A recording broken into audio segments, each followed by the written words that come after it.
The message came at dawn. It wasn't a broadcast. It wasn't a transmission on open channels. It was a needle of code fired straight into the orbital defense network, bypassing every firewall like it was nothing. A simple voice, calm, alien, and cold, spoke only 13 words.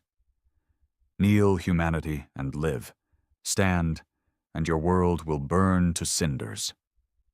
I was on the command deck of the ISS Sentinel, sipping black coffee so bitter it could melt hull plating, when the words rolled through the speakers. Nobody spoke for several seconds. We just stood there, the hum of the reactor suddenly sounding a lot louder than it should. The data came in seconds later. Origin point somewhere near Epsilon Eridani.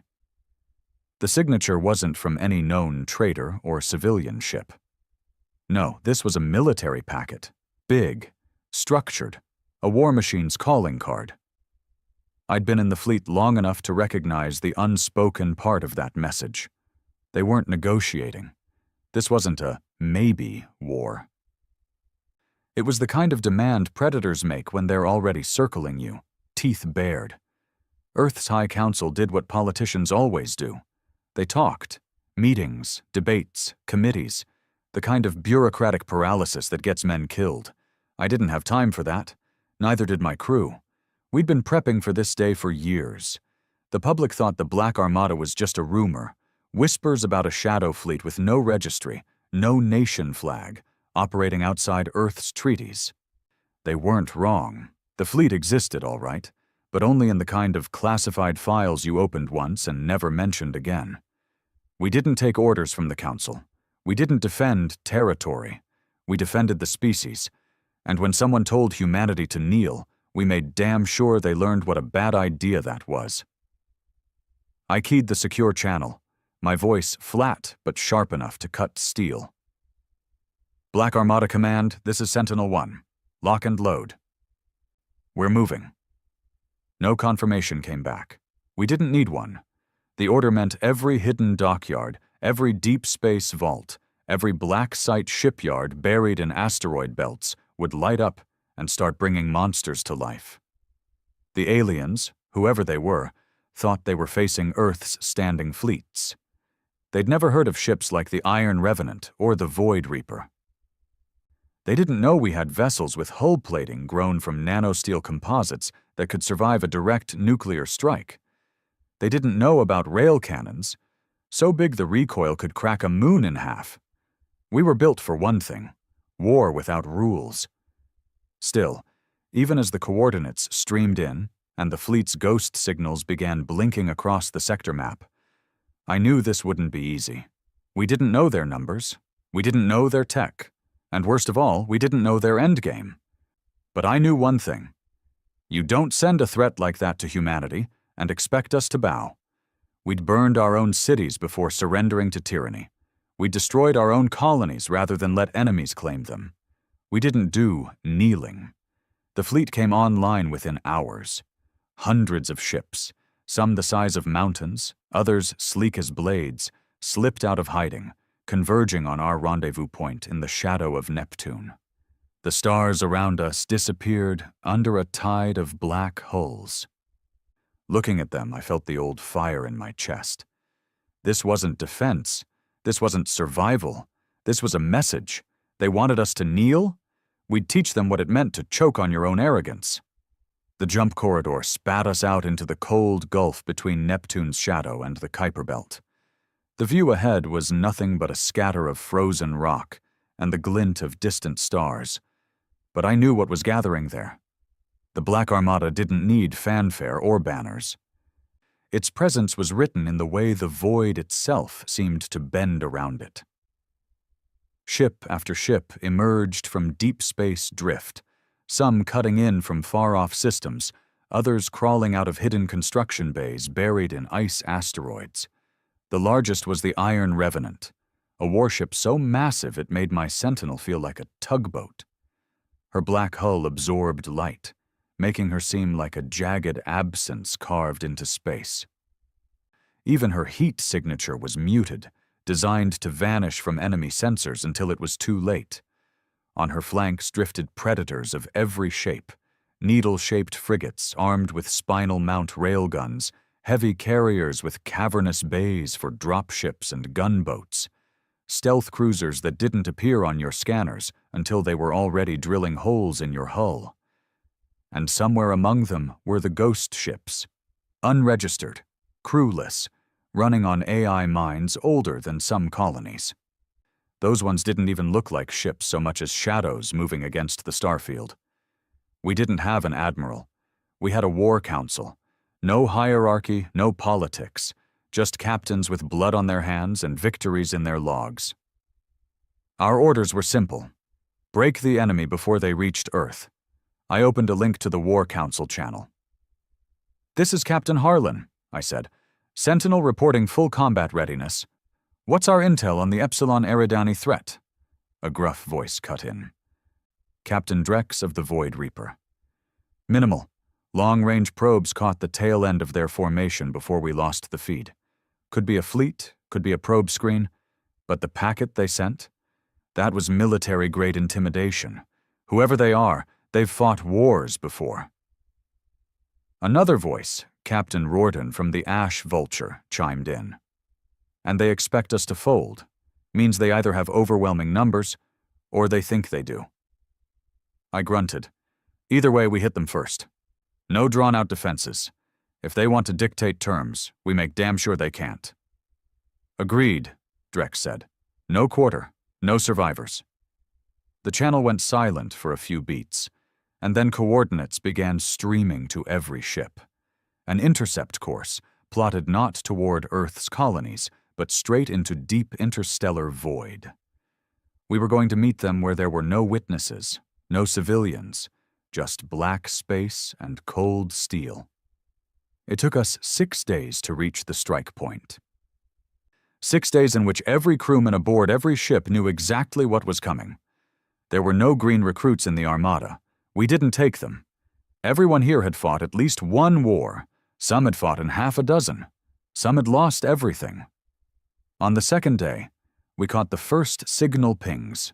Short, sharp, and encrypted in a format that didn't belong to any known galactic faction. Their ships weren't broadcasting identifiers. That told me 2 things. They were predators, and they were operating outside anyone's laws, just like us. On day 4, one of our stealth scouts, the Wraith's dagger, went dark. No explosion, no distress beacon, just gone. Our sensors recorded a faint spatial distortion right before the feed cut, like space itself had hiccuped. That night, I stood alone in the Sentinel's forward observation deck, watching the stars slide past. I'd been in space for 30 years, and I'd never seen a distortion like that. It wasn't a jump signature. It wasn't a weapon discharge. It felt wrong, like something was moving in a way it shouldn't be able to.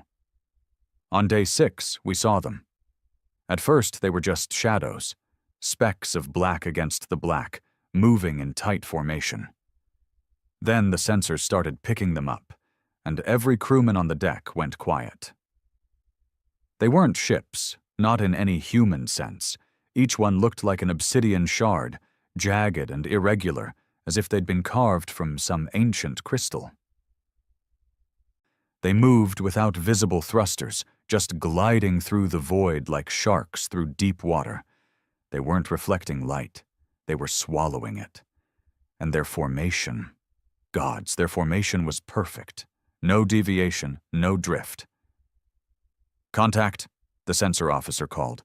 57 signatures. Largest is 2 kilometers long. 2 clicks. That was bigger than the Iron Revenant. The War Council opened the channel without waiting for pleasantries. "They're not broadcasting," Drex said. "Not even to threaten us." "They think we're already dead," Rordan said. I leaned forward in my chair. "Let's prove them wrong." The Armada broke formation, each ship sliding into its assigned attack vector. We were still well beyond weapons range, but railgun capacitors were charging, missile bays opening, plasma batteries humming to life. The enemy didn't react, didn't accelerate, didn't spread out, just kept coming. Then, Without warning, 3 of their smaller shards peeled away and vanished. Not jumped, not cloaked, just gone. A heartbeat later, alarms screamed across my deck. "They're inside our perimeter!" 3 enemy craft reappeared less than 2,000 meters off our bow. The Sentinel's point defense guns fired automatically, tracers tearing across the void, but the rounds passed straight through the alien ships like they were shooting smoke. "Shields to full!" I barked. "Target with pulse beams!" Our forward batteries lit up the darkness, beams cutting clean lines across their forms. For a moment, they shimmered like heat haze, and then they were solid again, but not intact. Chunks of black crystal drifted away from one of them, glowing faintly like molten glass. It didn't explode, it just stopped moving, drifting like a corpse in the dark. The other 2 vanished again before we could fire. That was the moment I realized the danger we were in. These things weren't just ships. They were weapons in themselves, slipping in and out of reality like they were cheating the laws of physics. The Council came back online, voices sharp. "We can't let them pick us apart," Drex snapped. "Full offensive. Push through their center before they flank us." I knew what he meant. In naval warfare, the center was usually the most heavily armed, and if we broke it, their formation would collapse. It was the kind of move you made when you didn't care about casualties. The Armada roared forward. The first volley hit them like a hammer. Railgun slugs tore through their front ranks, some shattering instantly, others cracking and drifting apart. Our missile swarms followed, detonating in blinding white blossoms that lit the void. But they weren't just taking the hits, they were learning. The second wave of missiles never reached them, vanishing mid-flight, reappearing hundreds of kilometers away, detonating harmlessly in empty space. And then they hit back. It wasn't gunfire. It wasn't missiles. It was light. Thin, precise beams of white-gold energy, so narrow you could mistake them for scanner pings, until they sliced through an entire carrier from bow to stern. The Ash Vulture died in seconds, splitting apart into 2 burning halves. I didn't have time to mourn Rorden. "Evasive pattern Sigma," I shouted, and the Sentinel rolled hard to port, avoiding a beam that scorched the vacuum where we'd been a heartbeat earlier. The Armada was bleeding ships, but we were still pushing. The Iron Revenant plowed through their line, her main railgun firing a slug the size of a cargo shuttle straight into the 2-kilometer flagship. The impact cracked it open like an egg, spilling some kind of liquid fire into space. That's when I saw it. Inside the cracked flagship wasn't machinery, it wasn't metal, it was alive. The shards weren't ships at all, they were something else entirely. And for the first time in a long, bloody career, I felt something I hadn't felt since my first battle. Fear. The thing inside the cracked flagship moved, not in the way machines moved, no cold precision, no mechanical joints, but with a slow, deliberate flex, like muscle and sinew bending under pressure. A rippling mass of blackened flesh, webbed with faintly glowing veins of molten gold, pulsed inside the jagged crystal hull. It had no eyes that I could see, yet I felt its attention sweep across the battlefield like a spotlight. My stomach tightened. We'd been shooting at warships. Now I realized we'd been stabbing a predator in its armor. The Iron Revenant fired again, another slug hammering into the exposed core. The impact tore more of the black crystal away, and the thing inside let out a sound. Not through comms, not through the vacuum, but in my head. A low, resonant hum that made my teeth ache. I gritted them and shook it off, but some of my crew clutched their heads and staggered. One dropped to his knees. Blood leaking from his nose. "They're broadcasting," my comms officer said, his voice trembling. "Not language, not sound. It's interference inside the brain."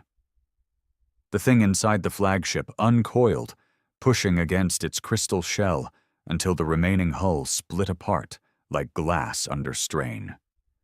The entire shard was just discarded.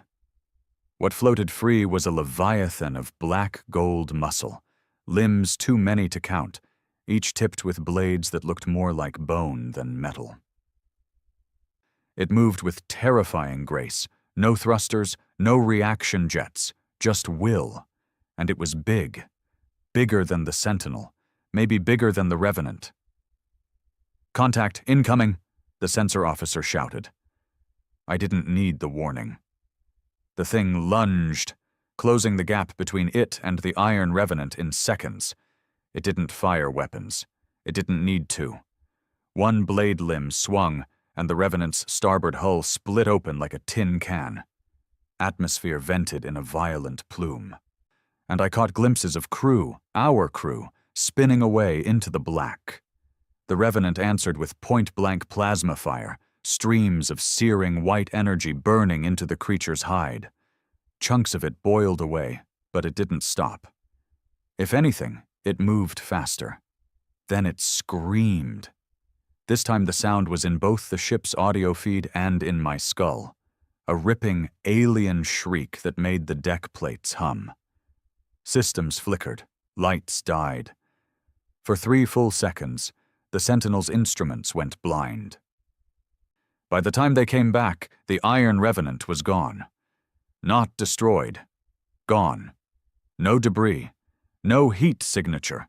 Just empty space where the largest warship in the Armada had been. Drex's voice roared over the War Council channel. "All ships, disengage! This isn't a fleet battle, it's a slaughter!" He was right. The other shards were opening now, crystal shells splitting to release more of those things. Dozens of them. Each moved differently, some like eels through water, some like beasts running across an invisible plain, but all of them with the same black gold bodies, the same bladed limbs. "They're alive," I said aloud, though no one had asked. "The ships were just shells." We'd been fighting an army of living weapons, and they weren't here to conquer. They were here to hunt. The Sentinel's engines roared as I ordered maximum burn. Around us, other Armada ships were breaking formation, some trying to regroup, others going to full retreat. But the enemy didn't pursue like a conventional fleet. They didn't target ships in the rear or focus on crippling engines. They moved like predators picking off prey, singling out stragglers, hitting them with overwhelming force, then vanishing before another target could react. I caught sight of the Blade of Orion trying to cover the retreat. She was a heavy destroyer, all forward-facing firepower, and she made it count. Her railguns tore one of the creatures in half, sending molten tissue spinning into the void. But even as her crew cheered, 2 more came out of nowhere, one above and one below, and the blade was gone in seconds. "Helm, get us under that ice cluster," I barked, pointing to a massive fragment of frozen rock drifting ahead. "We'll use it as cover." The Sentinel swung hard, thrusters screaming as we ducked behind the glacial mass. For a few precious moments, the chaos of the battle faded. Then Drex came on comms. His voice was steady, but I could hear the weight behind it. "We can't outrun them, not all of us. If we scatter, they'll pick us off. We hold the line here, behind cover, and hit them when they come." It was suicide, but it was also the only way anyone was making it out alive. The War Council's feed was smaller now, half the ships that had been in it when the battle started. Nobody argued. We formed up along the ice cluster's shadow, weapons tracking the void beyond. The creatures didn't rush us. They were patient. Watching. Waiting. Minutes dragged. The crew shifted restlessly. My knuckles ached from how tightly I was gripping the arm of my chair. Then, in the far distance, I saw it. A faint distortion in the starfield. Not movement, more like a ripple. "Contact," my sensor officer whispered, as if speaking too loudly would draw them closer. The ripple became a shadow. The shadow became a shape. The first creature emerged into our trap, gliding silently into range. Fire. Every ship opened up at once. Rail slugs, plasma bolts, missile salvos, everything we had tore into it. It shuddered, parts of its body bursting apart under the barrage. It didn't get the chance to scream before it was nothing but drifting chunks of black and gold. Cheers erupted over the comms. But I didn't join them, because the sensors had just picked up 6 more distortions. They came at us like wolves breaking into a pen. The ice cluster lit up as plasma fire cut through its surface, sending shards spinning into the void. Ships broke formation, dodging and weaving. The Sentinel rolled hard, one of the blade limbs missing our port side by meters.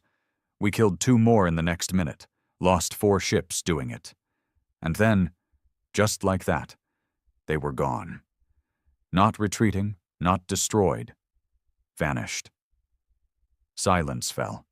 The only sound was the hum of the engines and the distant groan of the ice cluster shifting in space. "They're pulling back," Drex said, disbelief in his voice. "No," I said, the hairs on my neck standing on end. "They're circling." He didn't argue, because deep in the black, the ripples were coming again, only this time there were dozens. They came from every direction at once. The ripples in the void flared into shapes, each one blooming into a predator of black muscle and gold-veined armor. Not the neat formations of fleets. This was chaos with purpose. They swarmed like a pack that had been holding back, testing us, and had finally decided we were worth killing. "Brace for full assault," I barked. "Target closest threats, concentrate fire, don't chase." The first impact wasn't gunfire. It was the Wraith's spine, one of our stealth corvettes, being slammed bodily into the ice cluster. The hull split in half, her drive core detonating in a bloom of white light. The explosion tore a hole in the ice, chunks of frozen rock scattering across the battlefield like shrapnel. Through the glare, I caught sight of 3 of the things cutting straight for us. They moved with impossible precision, one high, one low, one dead ahead. The Sentinel's railguns roared, slugs smashing into the lead creature's head and punching straight through. It reeled but didn't stop. Plasma batteries joined in, carving molten wounds along its torso until finally it broke apart, bleeding black fluid that crystallized instantly in the cold. The other 2 didn't break stride. One swept under us, a bladed limb scraping the length of our keel. The metal screaming under the force. Warnings lit up my display, hull breach on decks 4 through 6, emergency bulkheads sealing. The second hit us dead on. Not a ram, more like it clung to us. I felt the shudder through the entire ship as it latched on, claws biting deep into the hull. "They're boarding!" the security chief shouted. I didn't waste time with orders to the crew. They already knew what to do. The Sentinel wasn't a carrier. We didn't have Marines in parade armor. Every man on board carried a rifle for exactly this reason. "Bridge to all decks," I said into the shipwide. "We're not dying quiet. Arm up and cut them down." By the time I reached the forward corridor, the deck lights were already flashing red, bulkhead sirens wailing. I could feel the thing on the hull, its weight shifting as it tore its way inward. The breach came with a scream of metal and a burst of air sucked into vacuum before the emergency fields slammed into place. And then it was inside. Up close, it was worse than the sensors had shown. The black armor wasn't smooth. It was layered, jagged, more like bone than plating. The gold veins pulsed in rhythm, like blood moving under skin. It had no face, just a cluster of fissures that split open to reveal rows of something like teeth. Except they moved. It came at us without hesitation. The first volley of gunfire tore chunks from its limbs, but it didn't slow. I sidestepped as it swung, its bladed arm carving through the wall like butter. The recoil from my rifle kicked hard into my shoulder as I emptied a full magazine into its chest. The rounds sparked, some lodging deep, some punching through. Black fluid sprayed in thick drops that sizzled against the deck plating. One of my men, Tovik, lunged with a shock pike, jamming the sparking tip into one of its glowing veins. The creature jerked violently, emitting a noise that made my ears pop. Tovik didn't let go. The thing's other limb came around like a whip and sent him crashing into the bulkhead hard enough to dent it. We kept firing. Finally, the creature staggered, its limbs twitching, and collapsed in a heap that steamed in the recycled air. The stink of it was thick and acrid, like burning tar mixed with copper. "Deck secure," I panted, checking my rifle. "Move the wounded to medbay. Everyone else, lock down the breach point. This isn't the last one." It wasn't. All across the fleet, reports were coming in. The creatures weren't just tearing ships apart from the outside, they were forcing their way inside. Once in, they didn't just kill, they took. Crews were being dragged off, still alive, kicking and screaming. The lucky ones were killed on the spot. The unlucky ones, we didn't know. The War Council channel was chaos. Shouted orders, death screams, static from ships going dark. Drex's voice cut through like a knife. "New priority, stop them from taking prisoners. You see one of our people in their grip, you put a round through the hostage if you have to. We're not feeding them." The cold edge in his tone told me exactly how many of his crew had already been taken. Back on the bridge, I saw the battle shifting. We were killing them, yes, but not fast enough. Every kill cost us another ship. The ice cluster we'd used for cover was half vaporized, its remains drifting as jagged shards. Debris fields from destroyed Armada ships glinted in the distance. "Sir," my sensor officer yelled, "we've got movement, larger than anything else so far." The display lit up with a new contact, and my chest tightened. It was massive, easily 3 kilometers long, and unlike the others, it wasn't cloaked in crystal armor. This one was all flesh and bone, writhing with dozens of limb-like protrusions, each one as long as a destroyer. The smaller creatures scattered as it approached, like wolves making way for the Alpha. Drex came back on comms. "That's their command beast. Take it down, we might break the pack." We formed a spearhead, every surviving ship swinging toward the monster. The Sentinel's railguns spat round after round, the recoil shaking the deck. Missile salvos streaked ahead, detonating across its hide in bursts of white and orange. Plasma fire raked across its surface, carving glowing trenches into its flesh. It roared, a deep, thrumming sound that rattled bulkheads, and then surged forward. The Vulture's pride, a heavy cruiser, was the first to meet it head-on. She rammed one of her plasma lances straight into its central mass, the beam burning through meters of tissue. For a second, it looked like she might punch through. Then the monster wrapped 2 limbs around her and pulled. The Vulture's pride split in half like wet paper. We didn't stop firing. Couldn't. The only choice now was kill it before it killed all of us. It came for us next. I could see the ragged texture of its flesh on the forward cams, the way its limbs rippled as they swung. I braced for impact. And then, from above, Drex's Void Reaper dropped into the fight. Her forward drives burned hot, throwing her into a suicide dive straight at the beast's head. "Drex, don't," I started, but the comm cut. The Void Reaper hit with everything she had. Rail slugs, plasma bursts, a full missile rack, and then her core went critical. The explosion lit up the void like a new star. The shockwave slammed the Sentinel sideways, alarms screaming. When the glare faded, the command beast was missing half its head. The remaining creatures screamed in unison, a sound that carried not through the air, but through my bones. And then they fled. Not in disarray, no panic, just withdrawal, like they'd gotten what they came for or had lost interest.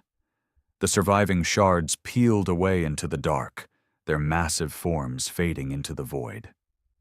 Silence fell. broken only by the faint crackle of the comms. The fleet was in ruins. Less than a third of the armada remained. Hulls burned, wreckage drifted, and the void swallowed the bodies of the dead. We'd won nothing. We'd just survived. For now. The battlefield was quiet in the way a graveyard is quiet. Our ships drifted like wounded animals, hulls pitted and torn, trailing atmosphere in long, thin ribbons that glittered against the distant starlight. The Black Armada had been reduced to shadows of itself, barely 30 ships still operational, most of them limping along on backup systems. The Sentinel's decks smelled like burnt metal and ozone. Emergency welders worked in the corridors, sealing breaches, patching scorched walls, dragging out twisted heaps of plating where bulkheads had collapsed. Medbays were overflowing.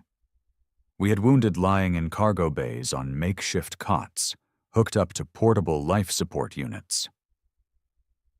But worse than the wounded were the missing. They didn't leave corpses.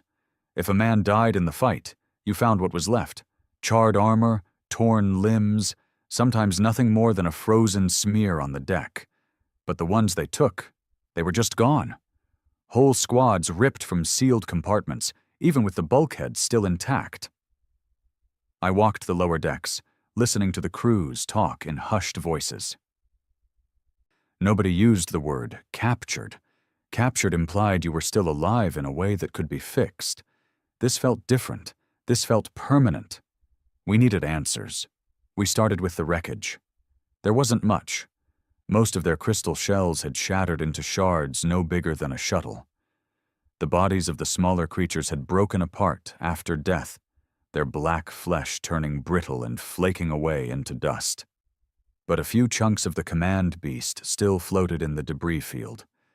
Pieces big enough to tractor in. The science teams worked in sealed hangars, wearing full hazard armor. Every scrap we brought aboard was treated like an unexploded warhead. The black gold flesh was still warm, days after the battle. It didn't bleed in the normal sense. Fluid seeped from it in a slow, syrup-like ooze that hardened into a glassy shell when exposed to air. One of the pieces wasn't just flesh. It had structures, tubes, sacs, and what looked disturbingly like cartilage. Inside one of the sacs, they found something small, curled, pale, and humanoid. The medics thought it was a deformed embryo at first, but the proportions were wrong. Too long in the arms, the hands tipped with the same jagged claws as the larger beasts. Its skin was translucent, showing faint traces of gold-veined channels under the surface, and its face, if you could call it that, was almost human. Almost. I stood there staring at it while the lead xenobiologist explained in a voice that trembled despite the helmet filter. It's not a fetus. It's fully developed. Just dormant, preserved. Whatever these things are, they carry these with them. Maybe they're young. Maybe they're something else. It looked dead. But then one of its hands twitched. We vented it into space before anyone could argue. The real clue came from the Grave Walker, one of our stealth frigates that had barely survived the fight. She'd been trailing a disabled shard after the battle, keeping her distance, when she picked up faint transponder pings. Not alien. Human. We followed the coordinates. The shard had drifted several thousand clicks from the battle site, caught in the gravitational pull of a shattered moon. It was dead. No heat signature, no movement. But there was a rupture in the hull large enough to send a boarding team through. I went myself. I don't send men into unknowns I won't walk into. The inside was worse than I expected. No clean corridors or ship compartments, just a honeycomb of organic tunnels, the walls slick and pulsing faintly like muscle fiber. Our boots stuck slightly with every step, the surface tacky underfoot. The air was heavy with a smell I couldn't place, sweet, metallic, and rotten all at once. We found them in the third chamber. Prisoners. They were suspended from the ceiling in translucent sacks. each one filled with a clear fluid that refracted our helmet lights in warped rainbows. Most of the shapes inside were human. Some wore black Armada uniforms. Some were civilians from colonies I didn't recognize. They were alive. I could see their chests moving slowly, their eyes flickering under closed lids. But their skin was pale, almost waxy, and gold lines had begun to creep under the surface, tracing along veins and arteries. We cut one down. The sack tore with a wet sound, spilling fluid across the deck. The man inside collapsed into our arms, coughing weakly. His eyes opened, and they glowed faintly gold for a moment before fading back to normal. "Where? Am I?" he rasped. We didn't have time to answer before the walls shook. Something else was in the shard. It came fast, too fast for something its size. A smaller beast, maybe 10 meters long, its limbs folding and unfolding in ways that made my stomach turn. It didn't charge us like the ones in the battle. It went straight for the prisoners still hanging in the sacks. It wasn't rescuing them. It was finishing whatever had been started. We opened fire. The chamber exploded with gunfire, muzzle flashes reflecting off the wet walls.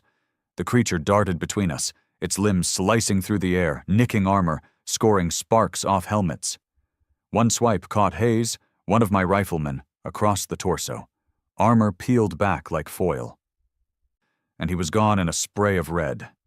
I dropped to one knee, sighted along my rifle, and put a full burst into the thing's head. Black fluid sprayed, coating the walls, and it went down, twitching. We grabbed the rescued man and got the hell out.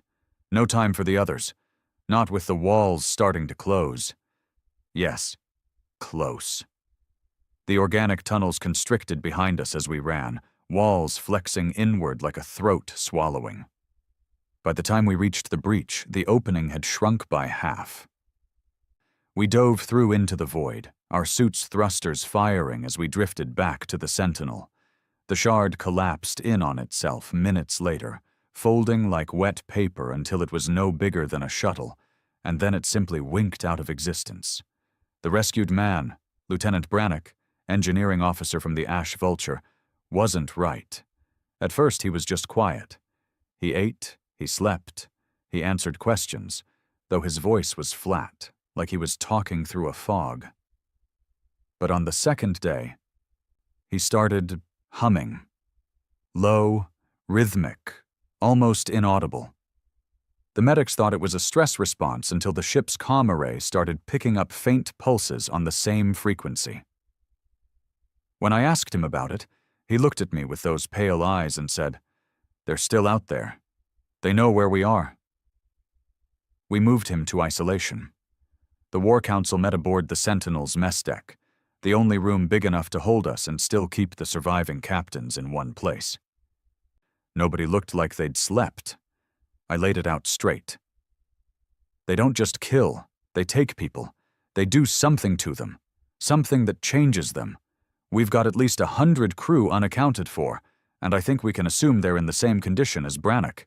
If they finish whatever they're doing, they turn them into those things, one of the captains finished. Nobody disagreed. Drex was gone. Half the council was dead. The rest of us knew we couldn't fight them in open space again, not with the numbers we had left. We needed to know where they came from, how they moved, and most importantly, how to stop whatever they were doing to the prisoners. Our sensor chief had one lead, a trace signal buried in the distortion logs from the battle. A location. Not a system, exactly, but a region of dead space between mapped sectors. The kind of place predators make their den. When we left the battlefield, we didn't head back to Earth. We didn't send reports. We went dark, no beacons, no comms, running on cold engines. Because if those things had a home, we were going to find it. And we weren't going there to talk. We ran dark for 9 days. No transponders, no comm chatter, no heat emissions beyond what our cold sinks could swallow. The Sentinel and the remnants of the Black Armada slipped through the black like ghosts, following the distortion trail the sensor chief had pulled from the battle logs. I didn't tell the crew where we were headed until we were halfway there. Men fight harder when they think they're moving towards survival. This wasn't survival. This was suicide with coordinates. By day 7, the crew knew anyway. They could see it in my face. The region on the charts was nothing but a blank void. No stars, no planets, not even the usual scattering of ice and rock you'd expect in deep space. The readings showed a gravitational dead zone. No pull from any direction, as if something in there was eating it. The distortion grew stronger the deeper we went. It didn't look like normal jump space eddies.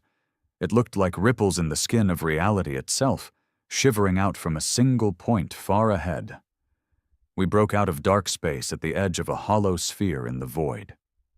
That's when we saw it. The nest. It wasn't a structure. It wasn't a planet. It was alive. A sphere. Easily 500 kilometers across, floating in the dark. Its surface was the same black gold flesh as the beasts we'd fought, veined with slow pulses of molten light. Massive spines jutted outward, some as long as entire battleships, rotating slowly like antennae listening to something we couldn't hear. The whole thing breathed. Not metaphorically, not visually. It moved, rising and falling with a rhythm that made the hair on my arms stand up. The armada went silent. Nobody spoke over comms. Nobody needed to. Every man staring at the display knew we were looking at the source. "That's not a base," muttered Captain Harlow of the Broken Fang. "That's a damn queen." It wasn't just the sphere. Orbiting it in slow patterns were hundreds, no, thousands of the crystal shards we'd fought before, each one drifting like a dormant wasp in a hive. Some were small as corvettes, some dwarfed the Iron Revenant. And the signals. The background hum we'd been tracing wasn't just coming from the sphere. It was layered, thousands of overlapping pulses, all beating in sync with that slow, steady breathing. I realized then what had been nagging me since Brannock started humming back on the Sentinel. It was a heartbeat. We kept our distance, running scans through every filter we had. The sphere's surface wasn't solid. Here and there we caught glimpses of openings, wet, circular maws big enough to swallow destroyers whole. Smaller tunnels branched out between them, swarming with movement. It wasn't random movement. They were working, building. The deeper scans picked up masses moving along the surface, some of them clearly the beasts we'd fought, others smaller, shaped more like men, but wrong in the way Brannock was wrong. Then we saw them. The prisoners. They were walking in lines along the outer spines, naked, skin pale under the faint gold veins that crawled under the surface. They moved without hesitation. Without struggle, carrying objects toward the maws in the sphere's surface. Some of them were Black Armada crew. I recognized uniforms from the Ash Vulture, the Blade of Orion, even the Void Reaper. Men I'd seen fight and bleed beside me were now part of that. "Dear God," my XO whispered. We didn't have the luxury of God out here. The War Council met on a secured frequency. "We can't hit this head-on," Harlow said. "We'd be ash before we broke the first layer of defense." "They're making more," I said. "Those prisoners, they're part of the process. The Queen's breeding them, changing them. Every hour we sit here, there are more of those things out in the galaxy. Then what's the play? We burn it." Silence. Then slow nods across the council feed. The only way to kill something that big was from the inside. We had one weapon that could do it. A Mark 7 singularity charge. Illegal in every corner of human space, designed to fold a section of reality in on itself. We'd kept one locked in a vault aboard the Sentinel for years, waiting for the day we'd need to erase something so completely that even its atoms wouldn't remember existing. Problem was, you couldn't just fire it from a distance. The thing was too well shielded by whatever gravitational trick it was using to mask itself. The charge would have to be planted inside one of those surface maws, which meant someone had to go in. We chose 3 ships for the run: the Sentinel, the Broken Fang, and the stealth frigate Gravewalker. The rest of the armada would hang back, ready to hit anything that came after us. We went in slow, using the debris drifting near the nest as cover. The shards ignored us at first, gliding in their lazy orbits. I wondered if they thought we were already theirs. We reached the nearest maw without a shot fired. It was worse up close. Its walls rippled like muscle fiber, slick with some kind of viscous fluid that steamed in the vacuum. The opening flexed slowly with each breath of the queen, expanding and contracting like a throat. We waited for the inhale, then dove in. The maw swallowed us whole. Inside, the light was gold. Not bright, dim, diffuse, like sunlight filtered through deep water. The walls pulsed with slow waves of luminescence, guiding us deeper. Gravity shifted as we moved, pulling us toward the heart of the sphere. It wasn't empty. The tunnels were lined with growths, pods the size of escape shuttles, each one filled with fluid and a shape inside. Some were beasts, some were humanoid, some were in between. Brannock had been the beginning of something. This was the assembly line. We didn't have time to stop. The Sentinel pushed forward, engines straining against the shifting pull. Every kilometer we descended, the hum in my bones grew stronger, sinking with my heartbeat until I could barely tell them apart. Then the walls ahead opened into a chamber the size of a city. The heart. It hung suspended in the middle, an immense sack, glowing gold from within, cables of black flesh anchoring it to the walls. The heartbeat was deafening here. Each pulse sent a visible ripple through the chamber, making the walls flex. I didn't have to ask what was inside. The sheer scale told me. Thousands, maybe tens of thousands, of those creatures waiting to be born. We deployed the singularity charge at the chamber's base. The device was a matte black sphere barely a meter across, humming faintly as its arming sequence began. We had 5 minutes to get out. We turned for the exit, and the Queen noticed us. The walls around the chamber tore open, and limbs bigger than the Sentinel itself shot toward us. The whole chamber convulsed, trying to crush us where we floated.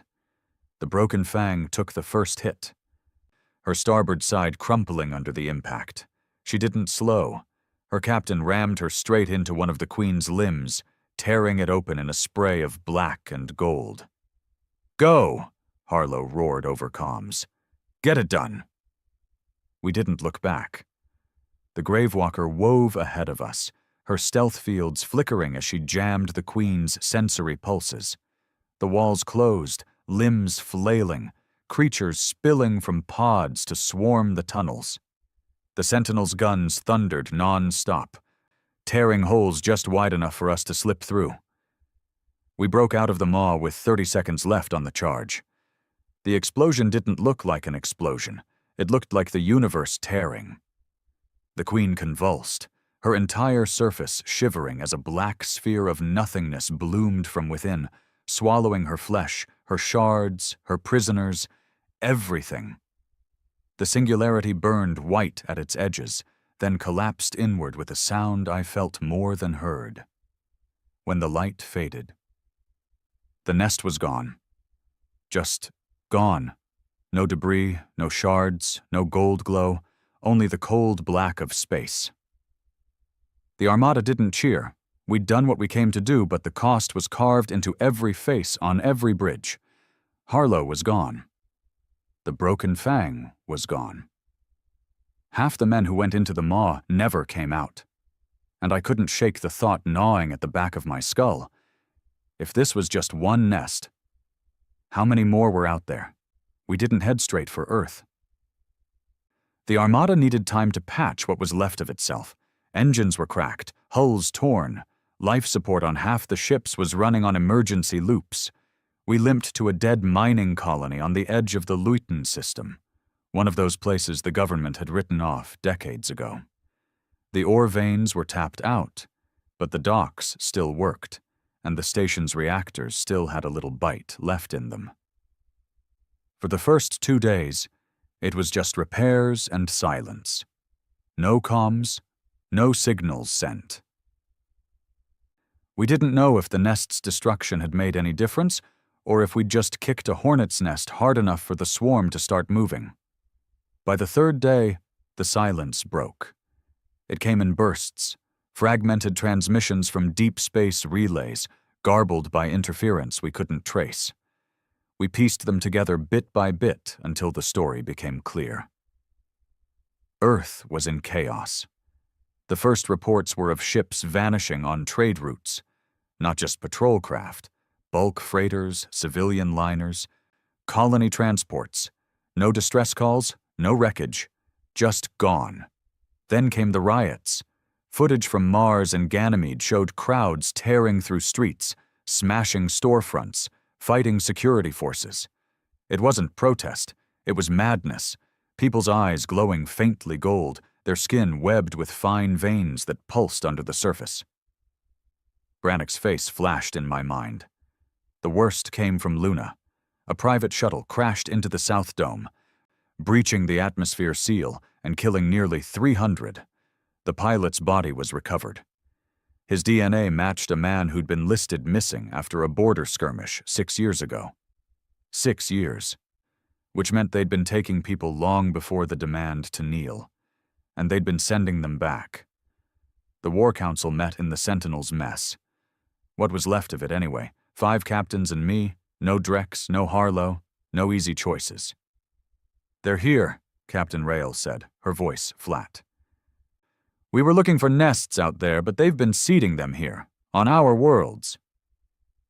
I didn't disagree. We saw how fast they can breed them. If they've been doing this on Earth and the colonies, we're already behind. Rail slammed a hand on the table. "We should have turned back the second we saw the gold in Brannick's eyes."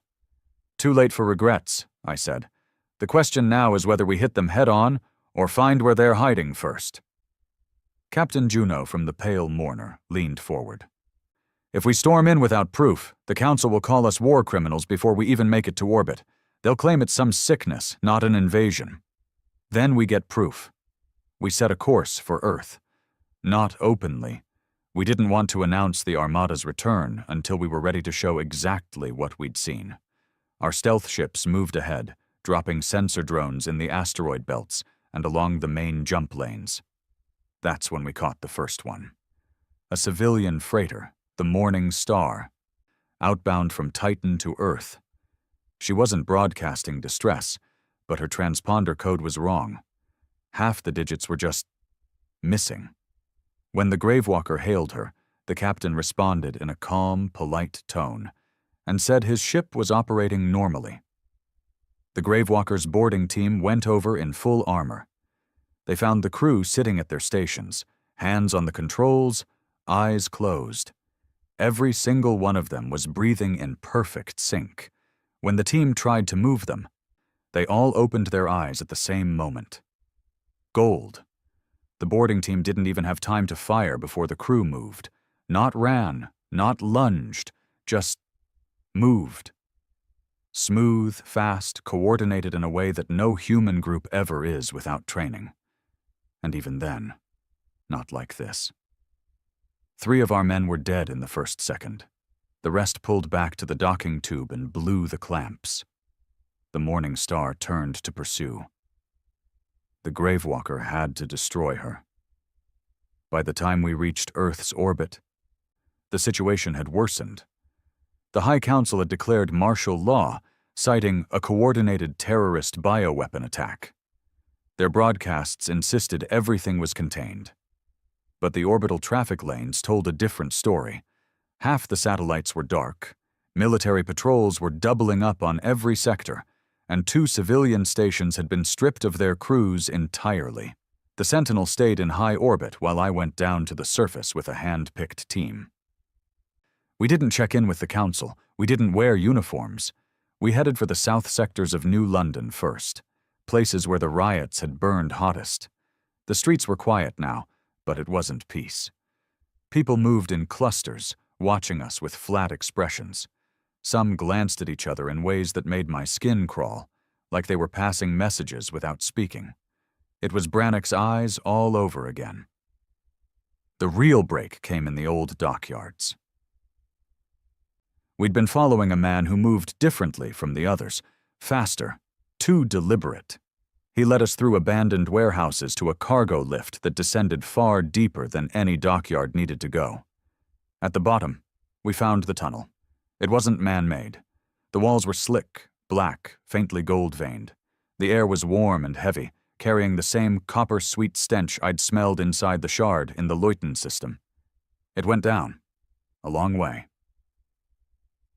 We followed it until the tunnel opened into a chamber the size of a cathedral. Pods lined the walls. Dozens, maybe hundreds. Each one held a human. Some were just starting to show the gold veins. Others were almost fully changed. And at the center, half submerged in some kind of fluid, was one of the smaller beasts. It wasn't moving. Its chest rose and fell slowly, and thin tubes connected it to the pods around it. The man we'd followed stepped into the fluid without hesitation. His eyes went gold, and the tubes shifted, wrapping around his arms. He didn't scream. We'd seen enough. We pulled back fast, not daring to fire in case the sound brought more of them. Back on the surface, my team moved without speaking. Nobody needed to ask what we were thinking. This wasn't an invasion waiting to happen. It was already here. That night, the Sentinel went dark again. We pulled away from orbit, back to the edge of the system. The Armada was too small to hold Earth. The Council wouldn't believe us, or they'd silence us before we could speak. We had two options. We could watch Earth fall, or we could go underground, strike from the shadows, and start tearing out every nest we found until there was nothing left for them to grow from. I knew which one I'd choose. We stopped calling ourselves the Black Armada in public. In the Council's eyes, we were already ghosts. War criminals who had gone rogue in deep space. The official record said we'd been destroyed against unknown hostile forces, a polite euphemism for stop asking questions. That suited me fine. It's easier to kill a parasite when it doesn't know you've got a knife to its throat. The 30 ships that survived the nest were scattered across the system, moving between dead colonies, forgotten way stations, and asteroid fields thick enough to hide in. We cut comms to bursts of encrypted pulses so short they were almost indistinguishable from static. Every meeting was face-to-face, every supply run off the books. We didn't have a war anymore. We had a hunt. The first months were pure attrition. The gold-veined ones were spreading faster than we'd guessed. They weren't just rioters in the streets. They were in cargo crews, orbital dockyards, traffic control stations. Anyone in a position to move goods or people between worlds was a potential carrier, and they didn't all look like Brannock. Some were clean, no gold, no obvious change, until they were close enough to put a knife in your ribs. We learned to spot them anyway. They moved with a rhythm. Every step, every gesture synced to that same pulse we'd felt in the nest. Once you saw it, you couldn't unsee it. Our raids got surgical. We'd hit a warehouse on Ganymede, burn the pods before the drones could swarm, and vanish before the Council's enforcers arrived. We'd board a freighter in the belt, sweep for sleepers, and space them before their handlers even knew they were gone. It was ugly work. There were no prisoners, not after what happened to Brannock. By the third month, we started getting intelligence from an unlikely source, defectors. Some of the gold-veined ones could think for themselves. Not many, but a handful had resisted the full change. They said they could hear the Queen's call, but could still fight it. One of them, a dockyard worker named Cade, claimed he'd been half-taken on Europa before cutting himself free from the pod. He brought us our biggest lead, the location of the primary Earth nest. It wasn't deep underground like the one we'd found in New London. It was inside an orbital station, Station 9. a civilian hub that handled freight from the colonies to Earth. On paper, it was clean. In reality, Cade said, half the lower decks were already grown over with black gold flesh. More importantly, it was the network's heart in Sewell. Every shipment, every sleeper, every pod moving through human space passed through Station 9. Cut it out, and the infection would go blind and hungry. The Council of Captains, now just 4 of us, agreed. This was the final push. We couldn't hit it openly. The station's defenses would tear us apart before we got close. We'd go in disguised, 3 ships posing as bulk haulers on staggered approach vectors. Each would carry a team, no more than 30 men, to breach the lower decks and plant thermonuclear charges at the pod chambers. Once the charges were armed, the Armada would move in to cover our retreat, and the station would burn. It was suicide for someone. We just didn't know who yet. We came in under false registry codes, transponders faked by Cade's contacts. The docking bay was quiet, its crew moving with that too-perfect rhythm I'd learned to hate. None of them challenged us. They just waved us through like they already owned us. The lower decks were worse than Cade had described. The black gold growth had swallowed entire corridors, turning walls into pulsing, veined muscle. Pods were stacked 3 high, hundreds of them, each with a human inside. Some twitched in their sleep. Others lay perfectly still, gold already spreading through their veins like frost over glass. We moved fast, planting the charges in the biggest chambers. The explosives were old-fashioned nukes. No fancy singularities this time, just raw fire. Heat and light enough to turn the nest into ash. On the second chamber, we hit resistance. They didn't rush us with claws this time. They just appeared. Sleepers, dock workers, freight crew, maybe passengers, but their eyes were gold, their movements too smooth. They didn't speak. They didn't need to. The first shot broke the silence. Then the whole deck erupted. I dropped one with a rifle burst to the chest, another with a shot to the head. My team fought in tight formation, back to back, covering each other as the sleepers surged from every corridor. It wasn't like fighting men. It was like fighting a tide. One of them got inside my guard, slamming into me with enough force to crack my armor plates. We went down hard. I felt his hands clamp around my helmet, trying to twist it off. I jammed my sidearm under his chin and fired. The back of his skull painted the wall behind him. We broke through to the last chamber and planted the final charge. That's when the walls started to breathe. The station wasn't just a nest. It was part of the Queen. The black gold flesh swelled and split, and smaller beasts poured out. Half the size of the ones we'd fought in space, but faster, their limbs bladed and dripping with the same viscous fluid. They came at us on all 4s, moving with jerks that made my eyes ache. We couldn't fight them all. I keyed the comm. All teams, charges armed. Pull back now. The response came in bursts of gunfire and screams. Half my men didn't make it to the docking bay. We sealed the hatch and burned out, the other 2 teams converging on their ships as the station's defense guns spun up. That's when the Armada came in. It wasn't a battle. It was an execution. The Gravewalker, the Pale Mourner, the Ashen Blade, all the ships that were left, hit the station from 3 vectors at once. Rail slugs punched through the upper decks. Plasma batteries carved trenches in its hull. The station's guns barely got a shot off before they were slagged. We cleared the blast radius with 20 seconds to spare. The nukes went off in a silent flash that turned the whole lower half of the station into molten debris. The shockwave ripped the rest apart, scattering it into the void. Nothing survived. We didn't go back to Earth. The Council would call it terrorism. The news feeds would say we'd destroyed a civilian station, killed thousands of innocents. The truth wouldn't matter. It never does in war. But I knew this. For the first time in months, the pulse was gone. The constant background hum that had been gnawing at the back of my skull since the nest in Leuten. It was silent. We'd cut out the heart of the soul infection. 2 weeks later, Cade brought me a message. It wasn't on any frequency we used. It wasn't even a voice. Just a low, steady hum. Familiar, but different. Slower. I asked him how far it was coming from. He said, everywhere. I thought we'd burned the queen. Maybe we had. But queens aren't the only ones that breed. The Armada stayed dark.